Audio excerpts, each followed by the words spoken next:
सरकार बरोबर आहोत, परंतु आम्ही प्रथम राज्यातल्या जनतेबरोबर आहोत आणि नंतर आम्ही सरकार बरोबर आहोत।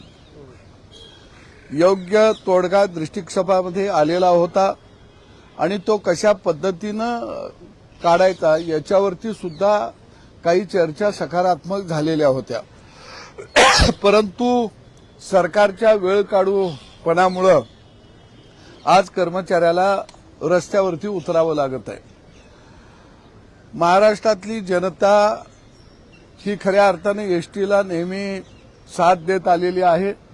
महाराष्ट्रातल्या जनतेचं कोणत्याही प्रकारचं आम्हाला प्रवासाच्या दरम्यान हाल करायचं नाही आहे आणि म्हणून मी आणि माझे सहकारी आमदार गोपीचंद पडळकर साहेब आम्ही निर्णय घेतलेला आहे की जोपर्यंत सरकार ठोस भूमिका घेत नाही तोपर्यंत संप तीव्र करण्याचा आम्ही निर्णय घेतलेला आहे। परंतु राज्यातल्या प्रवाशांच्या दृष्टिकोनातून आम्ही असं ठरवलेलं आहे की जे जे प्रवासी आता अडकून पडलेले आहेत त्यांना त्यांच्या त्यांच्या ठिकाणी सुखरूप पोहोचवा आणि आज मध्यरात्रीपासून 12 वाजल्यापासून राज्यातल्या एसटीची चाकं जागच्या जागी थांबतील। राज्यभर आज रात्रीच्या 12 वाजल्यापासून चक्का जाम होईल आणि या आंदोलनामध्ये आम्ही दोघं सुद्धा रस्त्यावरती उद्यापासून उतरलेला आहोत। महाविकास आघाडीचं सरकार असताना एक मोठं आंदोलन तुम्ही केलं होतं, मात्र आता सरकार तुमचं आहे, तुमचंच सरकार तुमचं ऐकत नाही असं झालंय का? मला वाटतं की आमच्या काही ज्या चर्चा झाल्या सकारात्मक चर्चा झाल्या, परंतु काही वेळेला सरकार 3 पक्षाचं आहे, निर्णय घ्यायला वेळ लागत असेल आणि काय सरकारची भूमिका असेल की बाबा सदाभाऊ गोपीचंदच मागणी करत आहेत, कामगारांच्यातून ही मागणी नाही आणि मग आपलं नुसतं ऐकून घ्यायचं सोडून द्यायचं। काही वेळा असं बी असेल, काही संघटना जाऊन सांगत असतील त्या दोघांचं कशाला ऐकताय, आम्ही तुमच्या बरोबर आहे। मग ज्यांच्या बरोबर आहे त्यांचं तरी ऐका आणि महाराष्ट्रातल्या कामगाराला न्याय द्या, ही आमची भूमिका आहे। आम्हाला नाही बोलवलं तरी चालेल, आम्ही क्रेडिटसाठी आपापलेलं नाही आहे, आम्हाला क्रेडिटची गरज नाही आहे, पण आम्ही गावगाड्यातले माणसं आहोत आणि निश्चितपणानं कर्मचारी हा आमचा गावगाड्यातला आहे, त्याला न्याय मिळाला पाहिजे, ही आमची ठाम भूमिका आहे। सर, तुम्ही काय सांगाल? तुम्ही देखील मंत्री संपात सहभागी होता, आता सरकार तुमचा मुख्यमंत्री म्हणाले की सणासुदीच्या काळावर अशा गोष्टी बघा, महाराष्ट्रातील एसटी कर्मचारी सातत्यानं त्यांना राज्य सरकारच्या कर्मचाऱ्याला जे मिळतंय ते एसटी कर्मचाऱ्याला मिळालं पाहिजे अशा भूमिकेत आहे आणि वारंवार आम्ही सुद्धा या सगळ्या गोष्टीचा पाठपुरावा करतोय। पाठपुरावा करत असताना राज्य सरकारबरोबर आमच्या अनेक बैठका झाल्या। हे जे एसटी महामंडळाचे एमडी आहेत किंवा त्यांचे अधिकारी आहेत त्यांचा अनागोंदी कारभार सुरू आहे, त्यांच्याकडे कुठलाच फॉर्म्युलाच नाही। पगारावरती किती खर्च होतो, आता 7व्या वेतनाप्रमाणे किंवा राज्य सरकारच्या कर्मचाऱ्याप्रमाणे जर एसटी कर्मचाऱ्याला द्यायचं तर त्याला किती पगारात वाढ करायला पाहिजे, त्यांच्याकडे काही नाही आहे। त्यांना फक्त रडायचं नुसतं, एसटी महामंडळ तोट्यात आहे, एसटी महामंडळ तोट्यात आहे, एसटी महामंडळ तोट्यात आहे।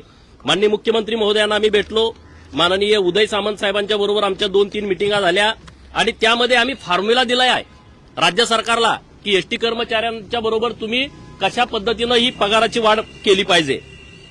त्या पहिल्या बैठकीमध्ये एसटी महामंडळाचे जे एमडी आहेत कुसेकर त्यांनी काय सांगितलं की एसटी महामंडळाला महिन्याला 410 कोटी रुपयाचा पगार होतो आणि म्हणून मी सगळी पगाराची लिस्ट आणलेली आहे। किती अधिकारी खोटं सरकारशी बोलतात, किती अधिकारी चुकीच्या पद्धतीनं सरकारला माहिती देतात आणि सरकार त्या विषयावरती बोलत नाही। माझं सरकारला म्हणणं असं आहे की जर कुसेकर म्हणतोय 410 कोटी रुपये महिन्याला आमचा पगार जातो, मी हे डिटेल काढलं तर 347 कोटी रुपये हा मागच्या महिन्याचा पगार झालाय, त्यामध्ये 30 कोटी ओव्हरटाईम आहे, म्हणजे 30 कोटी जर वजा केलं तर 317 कोटी होतं।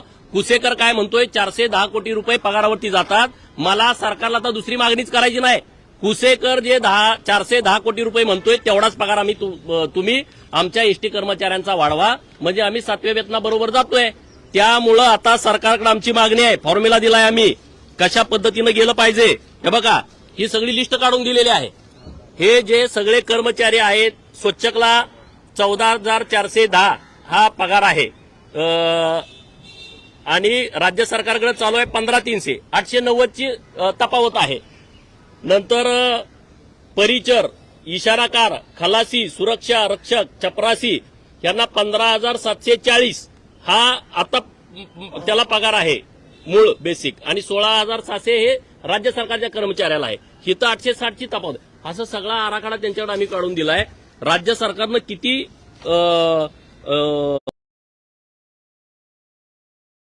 पगारामध्ये वाढ केली तर त्याचाही चार्ट आम्ही दिलाय ना. आता 50 कोटी रुपयाचा बोजा पडतोय सरकारवरती. या राज्यामध्ये 1 ते 10 वर्ष ज्यांची नोकरी झालेली आहे असे कर्मचारी 45% आहेत, म्हणजे 40,000 कर्मचारी आहेत. त्यांना किती वाढ द्यायची? 11 ते 20 35% म्हणजे 31,000 कर्मचारी आहेत, त्यांना किती वाढ द्यायची? आणि 21 ते 30 वर्ष 6,500 कर्मचारी आहेत, यांची किती वाढ? सगळं दिलंय. राज्य सरकारने हे मान्य पण केलं, परंतु महिना झाला त्याच्यावरती भूमिका होत नाही. माग वारी होती 17 तारखेला, तेव्हा आमच्या सेवा शक्ती संघर्ष एसटी कर्मचारी संघानं घोषणा केली होती की आम्ही संपावरती जाऊ. राज्य सरकारनं आमच्याशी बोलणं केलं आणि आम्ही महाराष्ट्रातले वारकरी लाखो पंढरपूरला येतात. जर सगळे एसट्या जाग्यावरती थांबल्या तर त्यांना त्रास होईल. परत त्यांना पुढे गणपती आहे, याच्या अगोदर तुम्ही निर्णय घ्या. अजून निर्णय नाही. आज जे कर्मचारी उत्स्फूर्तपणे संपावरती काही टक्के गेलेले आहेत, 5% कर्मचारी आज संपावरती आहेत, पण आज रात्रीपासून महाराष्ट्रातले सगळे एसटी कर्मचारी संपावरती जातील आणि त्याला सर्वस्वी जबाबदार सरकार आहे.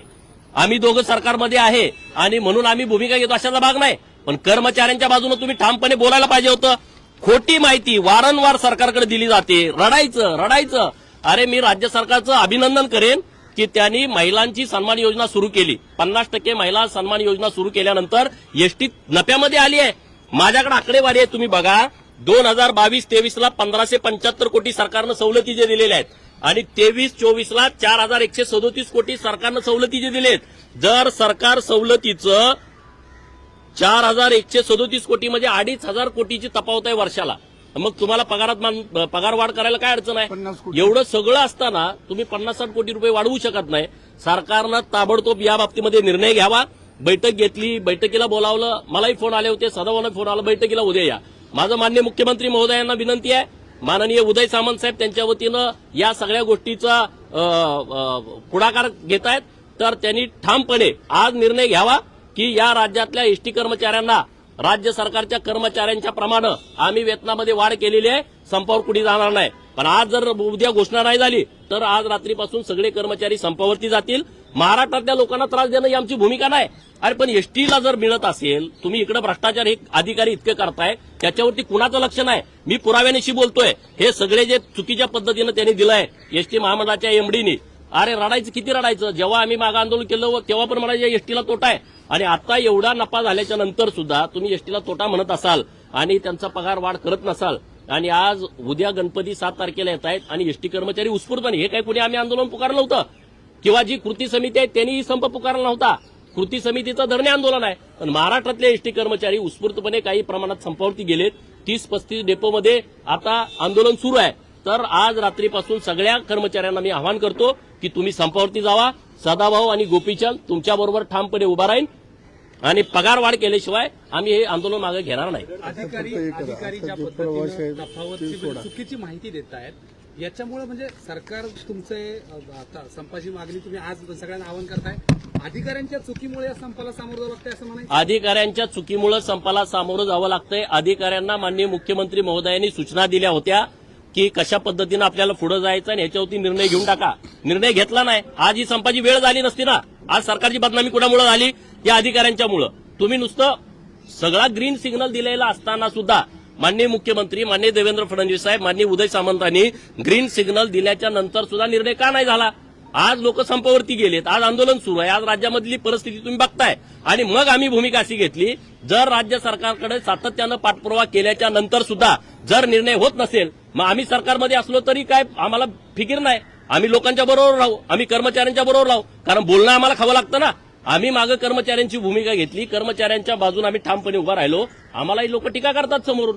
म्हणून आज आमची भूमिका स्वच्छ आणि स्पष्ट आहे. आम्ही या एसटी कर्मचाऱ्यांनी जो उत्स्फूर्त बंद पुकारलेला आहे, संप पुकारलेला आहे, त्या संपाच्या सोबत आम्ही आहोत आणि सरकारनं तात्काळ यावरती निर्णय घ्यावा. बाकीच्या ज्या किरकोळ गोष्टी आहेत त्या नंतर बघू, पण आता त्यांना राज्य सरकारच्या कर्मचाऱ्याच्या प्रमाणे आम्ही जो फॉर्म्युला त्यांच्याकडे दिलाय किंवा आणखी काही वेगळा फॉर्म्युला सरकारकडे असेल तर त्यांनी सरकारने आज घोषित करावा, उद्या घोषित करावा, म्हणजे एसटी कर्मचारी संपावरती जाणार नाहीत. तुमचा जो प्रश्न आहे की व्यवस्थापकीय संचालकासंदर्भात व्यवस्थापकीय संचालकांच्या कारणानं किंवा त्यांच्या मनमानी कारभारामुळे आज संपाची वेळ आली आहे कर्मचाऱ्यांवर. हे बघा, व्यवस्थापकीय संचालक जे आहेत त्यांनी जी माहिती मागच्या मीटिंगमध्ये दिली ही किती गंभीर बाब आहे सांगा ना. त्यानं ऑन पेपर दिलं की 410 कोटी रुपये या राज्यामध्ये एसटी कर्मचाऱ्याच्या पगाराला जातात. मी हे पगारपत्रक घेऊन आलोय, हे काय मी काही लिहिलेलं नाही आहे. या पगारपत्रकामध्ये 347 कोटी टोटल पगार झालाय आणि त्यामध्ये 30 कोटी ओव्हर टाइम आहे. म्हणजे पगार किती होतोय? 317 कोटी. सरकारवरती आता बोजा पडायचा प्रश्न नाही ना. जर तुमचा व्यवस्थापकीय संचालक म्हणतोय की आम्हाला 410 कोटी रुपये महिन्याला खर्च होतात, आमचं साधं सोपं म्हणणं आहे की 410 कोटीत आमचा 7व्या वेतनाप्रमाणे आम्हाला पगार मिळू शकतो. तुम्हाला काय वाढवायची गरजच आहे ना. तुमचा एमडी तुम्हाला देतोय ना की 410 कोटी महिन्याला खर्च होत आहेत आणि मुळामध्ये खर्च किती होतोय? 317 कोटी. तफावत कितीची आहे तुम्ही बघा, 93 कोटीची तफावत आहे. अरे 93 कोटी लागत नाहीत, अजून 50-60 कोटी रुपये तुम्ही दिले तर आम्ही राज्य सरकारच्या कर्मचाऱ्याप्रमाणे आमच्या एसटी कर्मचाऱ्याला पगार मिळतोय. हे जे सगळा अनागोंदी कारभार चालू आहे ह्या अधिकाऱ्यांचा आणि त्याच्यावरती कुणाची वचक नाही. आणि म्हणून आमचं म्हणणं आहे की जे 410 कोटीचं मागच्या मीटिंगमध्ये एमडीने दिलंय तशा पद्धतीनं तुम्ही पगार उद्यापासून लागू करा, विषय संपला. पण आता एसटी कर्मचारी मागणी करतायत की भाजपनं आंदोलन केली होती, मग त्यांनी आंदोलन हे बघा, पण मग विलिनीकरण का झालं नाही? आज हे बघा, राजकारणात जायची आवश्यकता नाही. आज तुम्ही किती टक्के बंद आहे तुम्ही सगळी माहिती घेतलेली आहे, तुमच्याकडे माहिती आलेली आहे. एसटी कर्मचारी सोबत आमच्याच आहे. एसटी कर्मचाऱ्यांना आमच्याकडून अपेक्षा आहेत म्हणून ते आमच्याकडे पाठपुरावा करतात. आणि सरकार आल्याच्या नंतर एसटी कर्मचाऱ्यांच्या बाबतीमध्ये सदाभाऊनी मी जेवढा पाठपुरावा केलाय, जेवढा बैठका घेतल्या तेवढ्या कुणीच घेतलेल्या नाहीत. अनेक जाचकाठी आम्ही कमी करून घेतल्या राज्य सरकारकडून, माननीय मुख्यमंत्री महोदयांच्याकडून. आता आमचं म्हणणं असं आहे की जर उत्स्फूर्त कर्मचारी संपावरती जात असेल तर हे फेल्युअर कुणाचं आहे हे या अधिकाऱ्यांनी बघायला पाहिजे होतं, निर्णय घ्यायला पाहिजे होता. सरकारने त्यांना सूचना देऊन 1 महिना झाला तरी सुद्धा त्यांनी याच्यावरती निर्णय घेतलेला नाही. आणि त्यामुळे आज रात्रीपासून सगळ्या एसटी कर्मचाऱ्यांना आम्ही आवाहन करतोय, आम्ही तुमच्याबरोबर ताकदीनं उभे आहोत. तुम्ही आजपासून चक्काजाम करून टाका. एसटीला जोपर्यंत पगारवाढ मिळत नाही आणि राज्य सरकारच्या कर्मचाऱ्या एवढं वेतन त्यांना मिळत नाही तोपर्यंत आपण संपावरती जाऊ. बरं, विलिनीकरणाच्या मागणीवरती अजूनही बघा, विलिनीकरण हा विषय वेगळा. विलिनीकरण हे करता येत नाही, हा विषय एसटी कर्मचाऱ्यांच्या पूर्णपणे लक्षात आलेला आहे. जे राज्य सरकारच्या कर्मचाऱ्याला मिळतं ते एसटी कर्मचाऱ्याला मिळणं हा आता पर्याय सरकारच्या पण समोर आहे आणि आमच्या कर्मचाऱ्यांच्या पण समोर आहे. त्यामुळे विलिनीकरण हे महामंडळ होऊ शकत नाही. याच्याबाबत क्लिअरिटी जे कायदे आहेत त्या पद्धतीनं ते विलिनीकरण होत नाही. तर याच्याबाबत क्लिअरिटी सगळ्या कर्मचाऱ्यांच्या मध्ये आहे.